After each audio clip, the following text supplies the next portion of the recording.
Assalamualaikum warahmatullahi wabarakatuh. Alhamdulillah, salatan wassalaman ala rasulillah, wala hawla wala quwata illa billah, amma ba'du. Pemirsa, selanjutnya kita akan sampaikan tentang hal kelima yang menyebabkan wajibnya kita berpuasa, atau cara kelima untuk mengetahui masuknya bulan suci Ramadan. Qala al-muallif rahimahullahu ta'ala wa nafa'ana bihi wa bi 'ulumihi fid dharain. Qala subhanaka la 'ilma lana illa ma 'allamtana innaka antal 'alimul hakim. Bismillahirrahmanirrahim.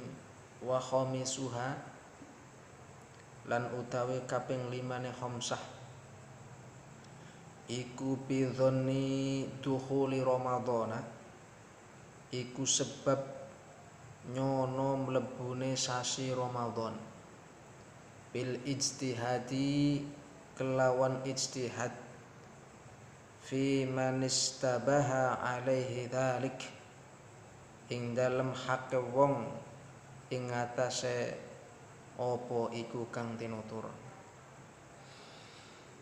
Hadirin yang dirahmati Allah Subhanahu wa taala, para pemirsa Al-Adhkar Channel yang berbahagia. Untuk yang kelimanya adalah cara mengetahui masuknya bulan suci Ramadan, atau yang menyebabkan seorang muslim wajib melaksanakan puasa di bulan suci Ramadan itu dengan ijtihad, yaitu dengan menyangka dan mengira-ira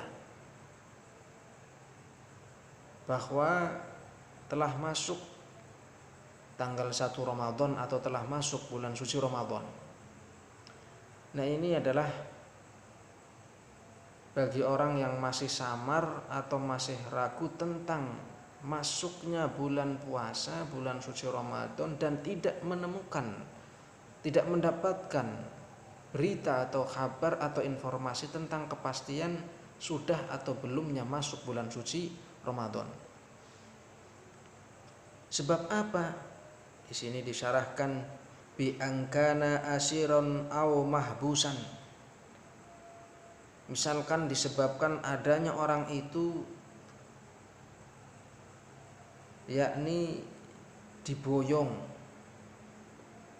atau dibui, dipenjara, diasingkan, dikucilkan di suatu tempat yang jauh, tidak ada di sana kabar, nggak ada internet, nggak ada televisi, nggak ada radio, nggak ada orang, terisolasi, ya, bukan lockdown, bukan, terisolasi.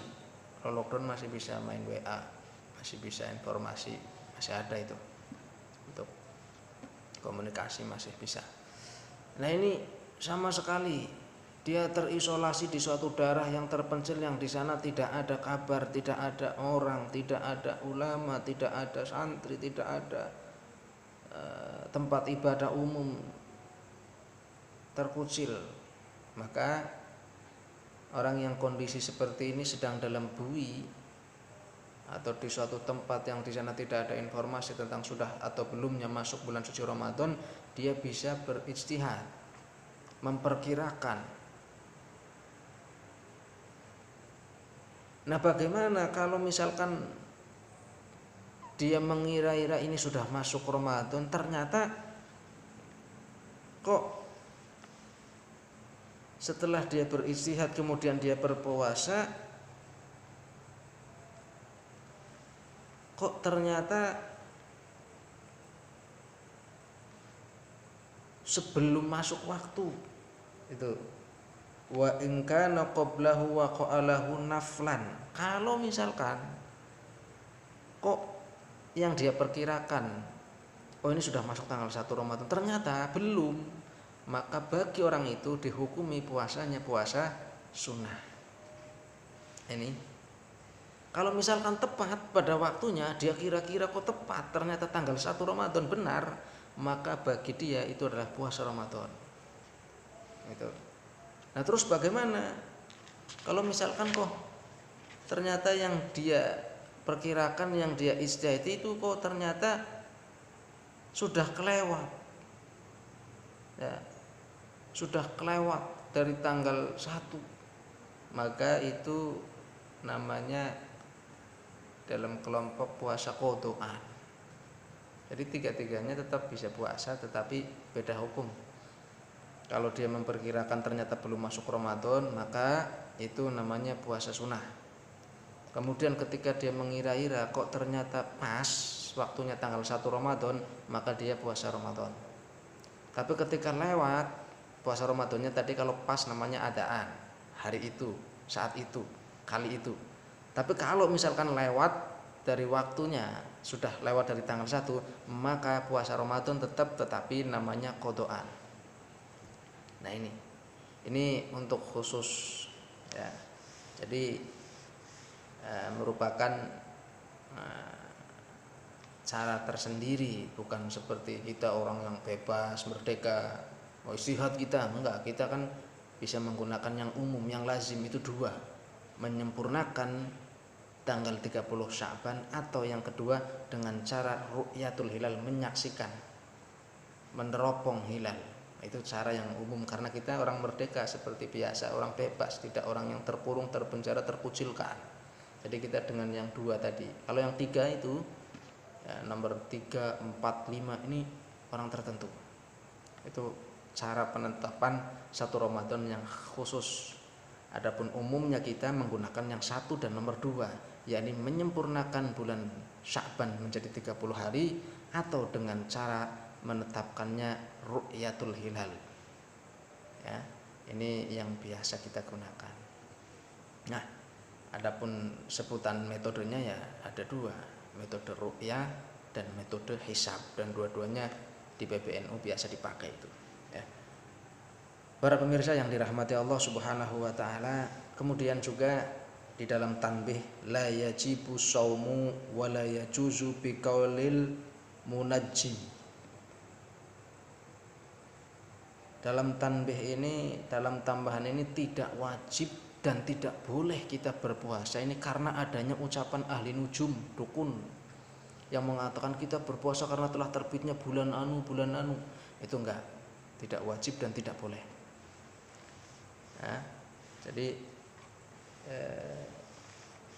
kalau ada ahli nujum dan dia ternyata bukan ahli hisab, ya, jadi kita tidak boleh mengikuti puasa berdasarkan info dukun, ya.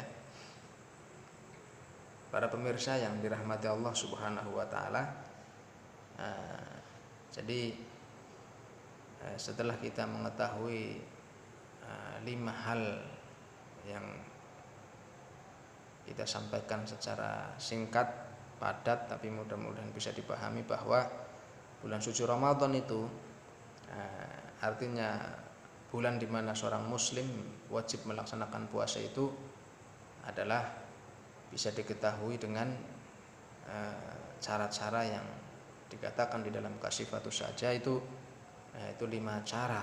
Yang pertama dengan menggenapkan bulan Sya'ban menjadi 30, yang kedua dengan melihat bulan sabit atau hilal, kemudian yang berikutnya adalah dengan terlihatnya hilal oleh orang yang dapat diterima kesaksiannya di hadapan hakim, walaupun hanya 1 orang saja yang melihat tetapi terpercaya. Kemudian yang keempat adalah dengan menerima kabar dari orang lain. Jika orang itu terpercaya, maka seandainya kita kurang yakin dengan informasinya, kita tetap wajib berpuasa. Tapi kalau informasi dari orang yang tidak terpercaya, karena mungkin tidak seiman, karena mungkin orang fasik, karena mungkin dia anak kecil, karena mungkin dia seorang budak, maka kalau informasinya benar, kita wajib berpuasa. Tapi kalau informasinya tidak benar, maka kita tidak boleh berpuasa atau tidak perlu berpuasa. Kemudian yang kelima yang tadi baru saya sampaikan adalah dengan menyangka, dengan berijtihad, dengan mengira-ira. Ini tentunya bagi orang yang dalam keadaan terpenjara, terasingkan di suatu tempat yang mana di sana tidak menemukan informasi apa-apa tentang masuknya bulan suci Ramadan. Itulah 5 hal yang saya sampaikan tahapan demi tahapan. Nanti kita akan ketemu lagi, berjumpa lagi dengan hal-hal lain yang tentunya masih terkait dengan masalah ibadah puasa di bulan suci Ramadan khususnya. Apa yang saya sampaikan mudah-mudahan ada manfaatnya, dan mudah-mudahan kita semua beribadah dengan menggunakan ilmu pengetahuan, tidak dengan prasangka belaka tanpa dibarengi dengan ilmu pengetahuan. Dan mudah-mudahan dengan beribadahnya kita dilandasi ilmu pengetahuan, lalu kemudian Allah Subhanahu wa taala karena kita mengerjakannya penuh dengan ketulusan dan keikhlasan, Allah terima ibadah kita. Amin Allahumma amin. Demikian, hadanallahu wa iyyakum ajma'in wa lafa minkum wallahul muwaffiq ila aqwamit thoriq. Wassalamualaikum warahmatullahi wabarakatuh.